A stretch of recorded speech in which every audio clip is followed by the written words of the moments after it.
Bon, je vais prendre la suite et ne pas abuser de votre patience.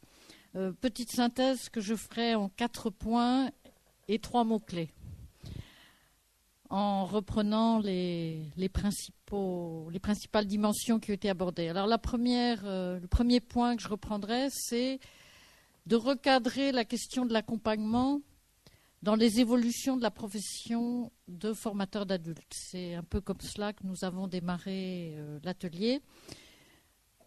La profession de formateur d'adultes, marquée par l'instabilité, marquée par la désillusion face au manque d'emploi, l'accompagnement a été resitué finalement dans cette évolution-là et dans ce climat au sein de la profession. L'accompagnement qui parfois va être comme remède finalement, comme ce qui sert parfois uniquement à maintenir les personnes. Donc voilà, ça, c'est le premier point. Alors c'est trop résumé, mais c'est une dimension qu'on a pu évoquer, ce lien entre accompagnement et fragilisation de la profession de formateur d'adultes. Un deuxième point qui nous a occupé un bon moment dans l'atelier, c'est finalement ça concernait les absents de ces journées, à savoir les institutionnels et les politiques. Une question est revenue de façon assez récurrente dans notre atelier sur comment les professionnels peuvent-ils rejoindre les institutionnels, comment peuvent-ils rejoindre les politiques, comment peuvent-ils se faire entendre, comment peuvent-ils interroger le rôle que les politiques veulent faire jouer à la formation.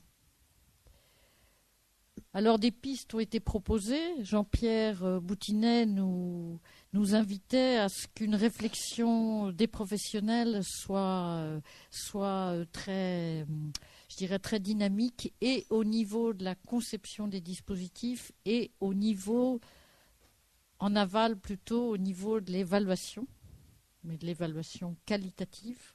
Donc là, il y a eu vraiment tout des échanges forts autour de cette question-là. Comment se faire entendre, comment toucher les institutionnels. Alors, nous avons parlé bien sûr du réseau RAFIA, mais au-delà de ce réseau, il y a vraiment une question à se poser, y compris au niveau des rendez-vous. Comment nous pouvons peut-être organiser des rendez-vous des institutionnels de la formation, de l'insertion et de l'accompagnement. Voilà, comment se faire entendre auprès de ces acteurs-là, puisque c'est eux qui orientent la conception des dispositifs. Troisième point que nous avons abordé, mais tout cela était très intriqué, hein, c'est pour les besoins de l'analyse que c'est un peu distingué, les questions de la valeur et du sens. Comment résister à la seule mesure, au seul chiffrage en termes quantitatifs, combien de placements, combien d'accès à l'emploi, etc. etc. Comment résister à la pression des institutionnels? Voilà, c'était aussi une question qu'on a posée. Comment faire partager aux institutionnels ce qui vaut pour nous? C'est ça la valeur. Nous avons navigué entre évaluation, valeur, mais vous entendez bien que quand nous parlions de valeur, ça n'était pas exactement les mêmes critères que quand nous parlions d'évaluation. Quatrième point qui a été abordé, c'est les dimensions collectives de l'accompagnement. Comment finalement les professionnels de l'accompagnement peuvent fonctionner en collectif. Comment retrouver du sens à l'accompagnement individuel dans une réassurance en collectif. Voilà. Comment soutenir collectivement ce qui se mène dans les accompagnements individuels. Là, ça a été une question forte. Comment faire circuler aussi une parole avec les accompagnés? Alors, bien sûr, je n'ai fait que lister un certain nombre de questions.